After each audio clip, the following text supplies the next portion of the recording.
자, 이번에는 신문에서 저희 뉴스면 살펴볼 시간인데요. 자, 이제 뉴스에서도 어떤 경제 내용들이 있는지 함께 체크해 보도록 하겠습니다. 자, 진현 아나운서 어떤 내용 준비하셨을까요? 네, 오늘 신문에서 발췌한 기사를 전해드리는 뉴스 브리핑 시간입니다. 그럼 첫 번째 소식부터 살펴보겠습니다. 삼성전자가 제2의 엔비디아로 불리는 브로드컴에 5세대 고대역폭 메모리 HBM3를 공급할 가능성이 높아졌습니다. 지난해 HBM3 시장에서 기술 부진으로 SK하이닉스와 마이크론 테크놀로지 등 경쟁사에 밀렸던 이 삼성전자는 이재용 회장의 사직생 각오 아래 경쟁력 복원에 박차를 가하고 있습니다. 업계에 따르면 삼성전자는 최근 브로드컴의 HBM3 8단 퀄 테스트에서 유의미한 성과를 거뒀으며 브로드컴이 요구하는 이상적인 HBM3 속도를 달성함으로써 공급망 진입이 임박한 것으로 분석되고 있습니다. 한편 통신칩 설계와 납품을 주력으로 하는 브로드컴은 최근 인공지능 반도체 분야에서 엔비디아의 대항마로 부상하고 있습니다.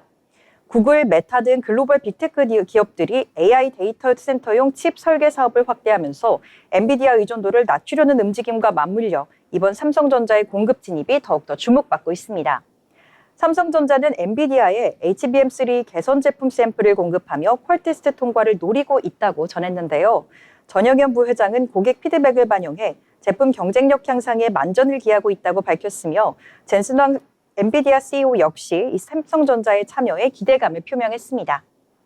다음으로 두 번째 소식 살펴보겠습니다. 3월 정기주주총회를 앞두고 감사보고서 제출이 이루어지는 가운데 감사 의견 적정임에도 불구하고 계속 기업 존속의 불확실성을 지적받은 상장사들이 속출하고 있습니다. 금융감독원 전자공시 시스템에 따르면 유가증권 시장 상장사인 KR모터스와 부산주공은 감사 의견 적정을 받았으나 계속 기업 존속 불확실성이 기재됐습니다.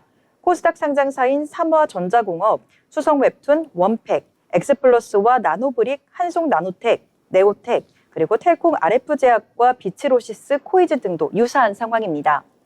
감사인은 기업 재무제표 검토 후 재무 건전성이 불실할 경우 계속 기업 불확실성을 강조하게 되는데 금감원 분석 결과 이들 기업은 상장 폐지 확률이 6배 높다고 밝혔습니다. 부산주공은 지난해 12월 31일 결산 결과 유동부채가 유동자산보다 457억 3,400만 원 많았으며 산업단지 부동산 매각을 통해 차입금 상환 계획을 내놨으나 감사인은 매각 여부에 따른 자금 조달 계획에 불확실성을 지적하기도 했습니다. 또한 거래정지 상태인 위니아에이드는 계속 기업 존속 능력 불확실성으로 감사 의견이 거절돼 상장 폐지 사유가 발생한 바 있습니다. 주주총회 개최일 일주일 전까지 감사 보고서를 제출해야 하는 만큼 투자자들의 주의를 요구하고 있습니다. 세 번째 소식입니다. 미국 트럼프 행정부의 한국 정부에 대한 통상 압력을 강화하는 가운데 미국 빅테크들이 한국 정부를 상대로 제기하는 소송이 크게 증가하고 있다는 소식입니다. 미국 정부는 구글, 애플 등 빅테크의 독과점 규제에 관련해 플랫폼법 등을 이 비관세 장벽으로 지적하며 향후 한국 정부를 상대로 한 소송도 더욱더 늘어날 것으로 전망되고 있습니다. 한편 이에 대응할 정부 예산과 조직은 그대로인 상황에서 다윗과 골리앗의 싸움이 계속되고 있다는 지적이 제기되고 있는데요. 법조계에 따르면 방송통신위원회는 인앱 결제 강제금지법 위반과 관련해 구글과 애플에 대한 과징금 처분을 준비 중이며 의견 청취 절차를 진행하고 있다고 밝혔습니다. 이미 지난 10월 구글과 애플에 각각 475억 원, 205억 원의 과징금 부과 시정 조치안을 발표한 바 있으나 실제 처분으로 이어지지는 않았습니다. 또한 미국 IT 기업들은 한국 정부의 제재에 불복해 소송을 진행 중입니다. 구글과 메타는 개인정보보호위원회가 부과한 1,000억 원대 과징금에 대해 항소장을 제출한 사례가 있으며 넷플릭스 역시 이 과세 당국과 조세 불복 행정소송을 진행 중입니다.